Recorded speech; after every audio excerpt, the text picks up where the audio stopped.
Hello, my name is Emma Bradley, and this is my video discussion for the Practicum in Applied Psychology class.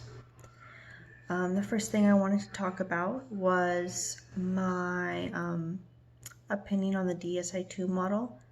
I thought it was a really interesting way to look at an internship and how the different components of kind of like psychological stages that you go through while you're in an internship. And I tried to apply it to what I've had to do and what I've learned and things that I think will be in my future.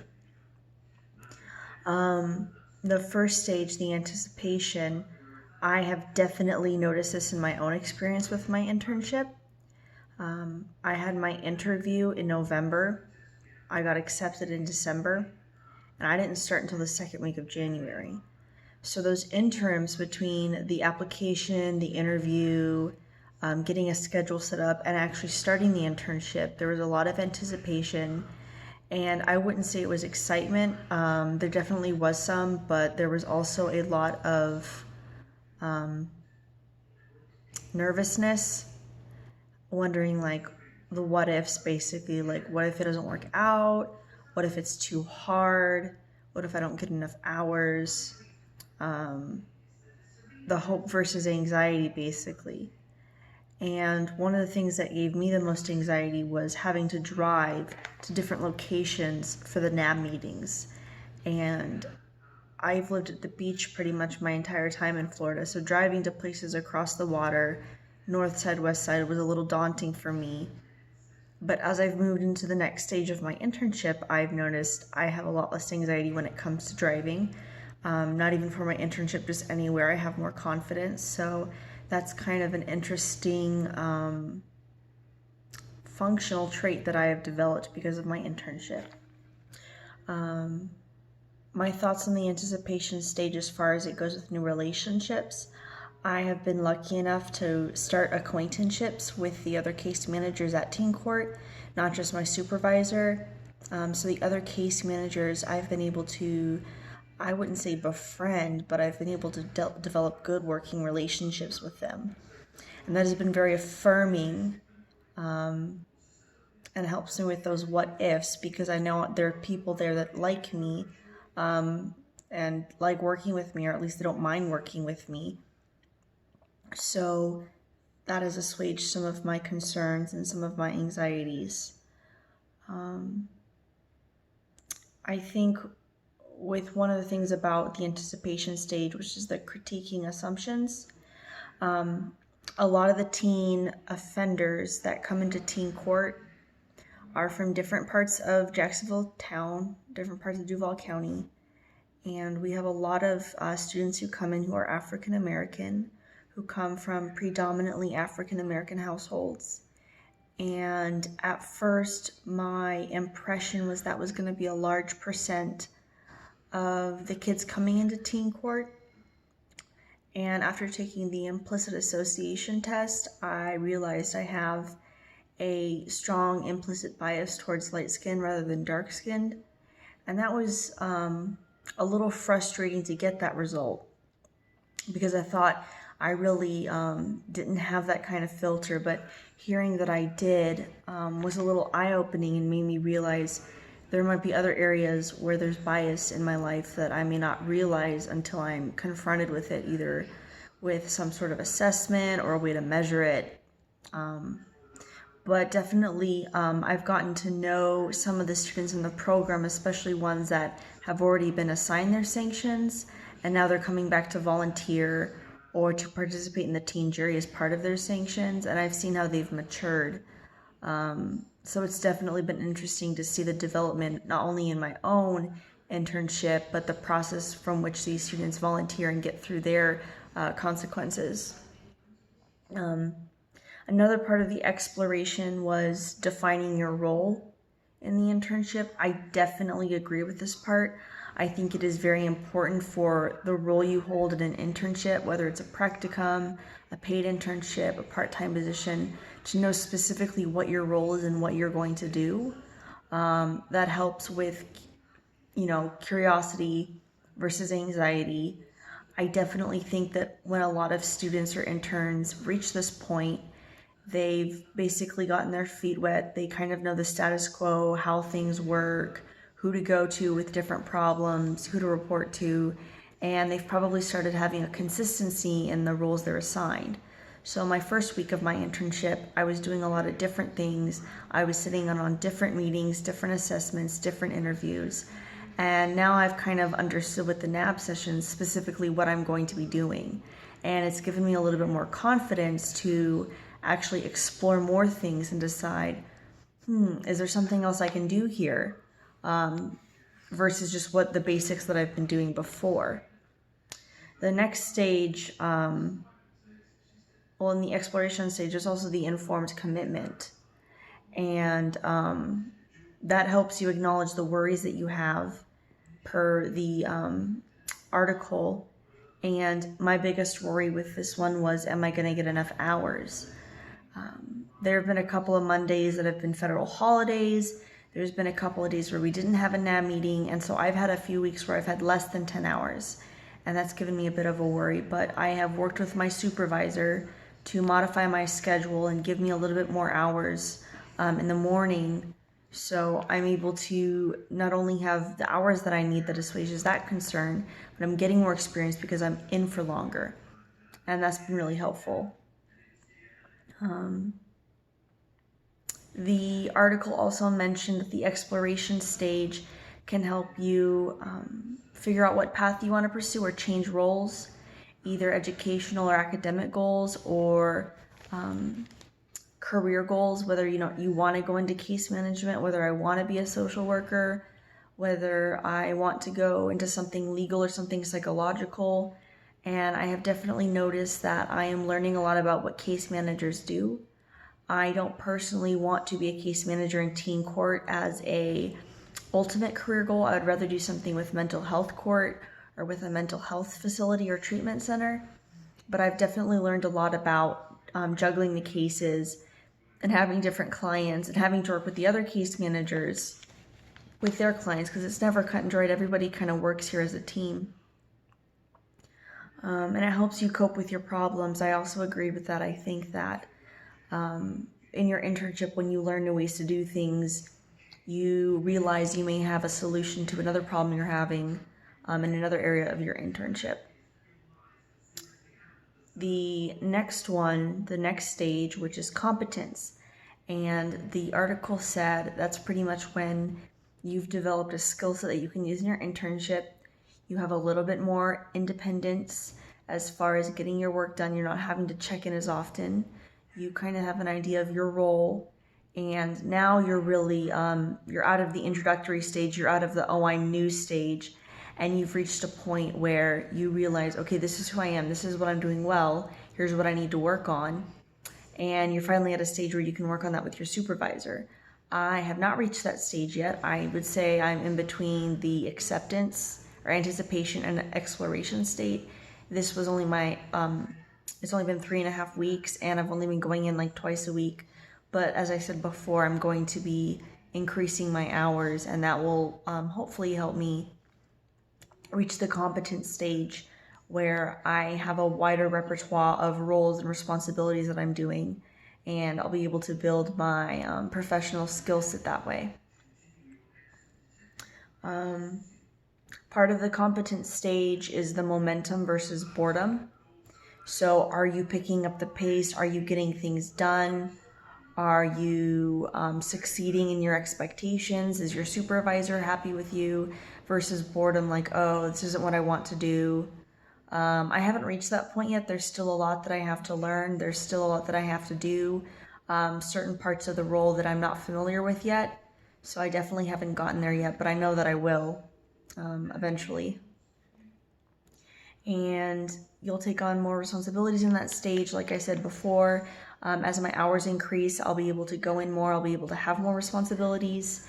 And that will help me feel like I have a more professional outlook on this internship when I have more time to engage with other people in the office, not just people that travel to the same locations as me. So I'll feel more like a part of the team. Sorry, I've got my notes all written down. They talked a little bit about engagement in the article. holistic engagement, which is cognitive plus affective. So there's definitely been things such as reading the cases and talking to clients, talking to the other case managers, where cognitively I've kind of learned how to immerse myself in the program and my emotions, learning to humanize the people that are in the program, realize that they are just, they're teenagers and they've made a couple of mistakes, but they deserve a second chance.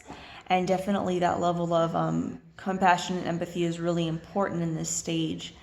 And I feel like I do a good job of having that level of engagement with people, as well as the people I work with. I feel like the other interns that I've met in passing at different NAB meetings, as well as the case managers and administrators in the teen court program, we're starting to build relationships, and I definitely think that as time goes on, those relationships will be stronger, and hopefully, even if I don't have personal friendships, I'll have developed positive professional connections and relationships, and be able to use those going forward as possibly like a professional recommendation, references. But of course, that's not the only thing that's important. It's also the relationships that you make. The next type of engagement the article talked about was integrative engagement. So part of this is learning various tasks, learning various things that you're going to have to do, and integrating those into your work experience, into meeting expectations and succeeding expectations. And I think that when I pick up different skills and different rote practices with the different responsibilities that I have, namely on the NAB meetings, we meet with other people in the community, as I said in my reflection, and these people are from all different walks of life. A lot of them are parents or grandparents. Some of them work in the mental or community health field. We've had other social workers, counselors, life coaches, volunteers from different inner city organizations that help people with mental health or recovery. And I've learned just as much as from them as I have from the case managers I'm working from. And being on the NAB boards and participating in deciding those sanctions has definitely been integrative for me. And the last type of engagement that was mentioned in the article is contextual engagement, which is basically how you process and piece together what you've learned and what you've done in your internship with the broader context of the community as a whole. So in my internship, I am sure that there's a lot more that I will learn about how this impacts the community, but I can say with confidence that so far I have learned a lot about the Jacksonville community and regions, the legal processes, so not just teen court, but I've learned about how the courthouse runs and how the juries and trials are run. And that's definitely been enlightening and informing to me about some of these other processes that run in tandem with teen court. And I've definitely noticed that for myself, as the article says. The article also mentioned progressive disengagement. I definitely see how this could be a problem for someone. I have noticed that the last couple of times I have participated in days for my internship, I have not seen my direct supervisor because she has had other responsibilities or she's been busy and hasn't been able to make it. So I definitely feel like my relationship with my supervisor will go stronger as I go into the office more and work with her more on things than just the other case managers, and hopefully that will strengthen our intern supervisor relationship. And the last stage that is talked about, which I am far from reaching, is the culmination stage of the DSI-2 model. And it basically is talking about finding closure, finishing up the last minute tasks, pride versus sadness about the ending. So will I be sad when my internship ends? Will I miss it? Will it make me feel like I had a really good opportunity that's no longer going to be around? Am I going to be prideful about the ending? And by prideful, I mean, will I take pride in my work? Will I feel like I satisfied my own expectations, my own standards and my own rules for myself? As well, will I have met the expectations for my instructor and for my on-site supervisor? And that's definitely a stage that I'm not at yet, but I know that at some point in the next couple of months, I will reach that stage. And for me, it will also be wrapping up my classes at UNF. So this is my last semester, and this internship is kind of the final step for me to be getting my bachelor's degree. So there's a lot weighing on this more than just, am I completing a practicum, am I completing an internship? It's really, have I reached the point to where I can graduate? Am I ready for the next step in my life? And I think that's what that stage will be for me. I guess the last thing I should talk about and integrate into the implicit association test and how it relates to the DSI-2 model for me. I took the IAT online that was linked from Canvas, and I picked the implicit test for dark-skinned versus light-skinned people. I felt like it was the most all-encompassing one for specifically what I'm doing. A lot of them didn't apply, and the one white versus black I felt was too binary and too simplistic, so I decided to do one with dark and light skin, and I got everything correct on the first couple of rounds, but that changed a little bit later, and the results that they gave me was that I have a moderate preference towards light skin versus dark skinned people. And that was a little hard to hear. Like I said before, I didn't realize that was something I was struggling with.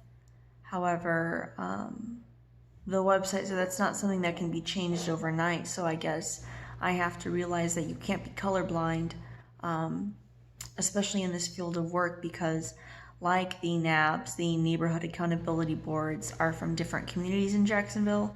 There's definitely different cultural contexts that these kids come from, the type of offenses that they commit, and the different consequences that their community thinks are appropriate for them.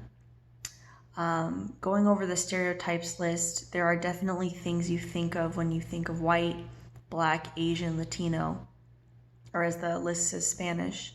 And you may think that one demographic group of teens over another would commit a certain type of crime or the frequency of crimes. And on retrospective contemplation, I realized that may have played a part into my perception of some of the teen clients in teen court.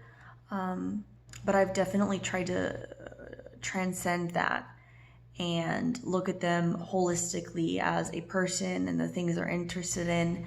So one of the things I have been doing, especially with teens of color that are not white, is asking them what their college or after graduation goals are for after they graduate high school, because I've noticed that there's a lot of punitive opinions and punitive arguments being put out there about children of color, especially black male teens or Latino male teens, and the type of crimes that they commit, maybe the gang violence that they may get involved in.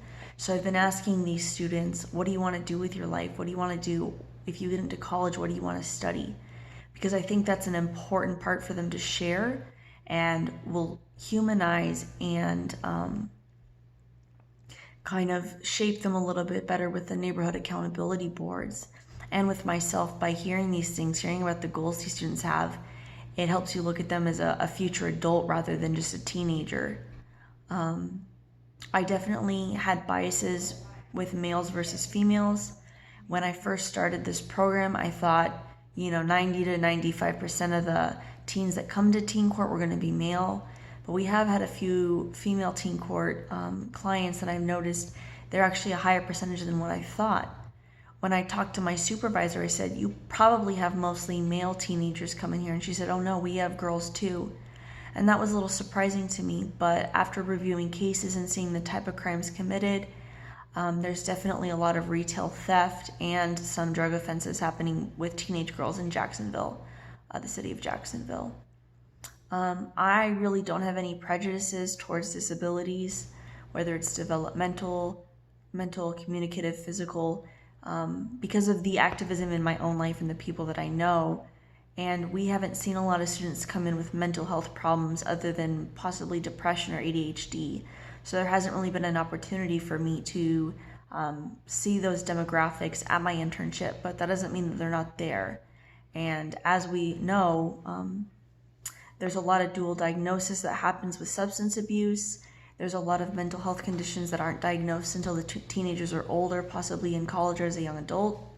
So that's definitely something I've been looking at with the cases and seeing, is there any mental health history on here? Is there mental illness in the family? Is there disability on the family? Is anyone taking any medication? So hopefully my knowledge of that, rather than a stereotype or a prejudice, will help me be successful in my internship. Versus some other demographics, which the implicit association test said I may need to work on. So all in all, I think the DSI-2 model is appropriate for the internship I'm in, as well as the practicums of some of the other students that I have talked to, that I've met with this practicum class and in semesters past. It's definitely not all encompassing because I think that stages are not concrete, and you may not necessarily spend 25% of your time in one of the 4 stages. Like, I don't think the first quarter is going to be the anticipation, the second quarter is exploration, the third quarter is competency, and the last quarter is culmination. They may have various lengths and durations. I didn't really see that discussed in the article, but I definitely think that's something that we should have a discussion on. This has been my video discussion for the Practicum in Applied Psychology. Thank you. Have a good night.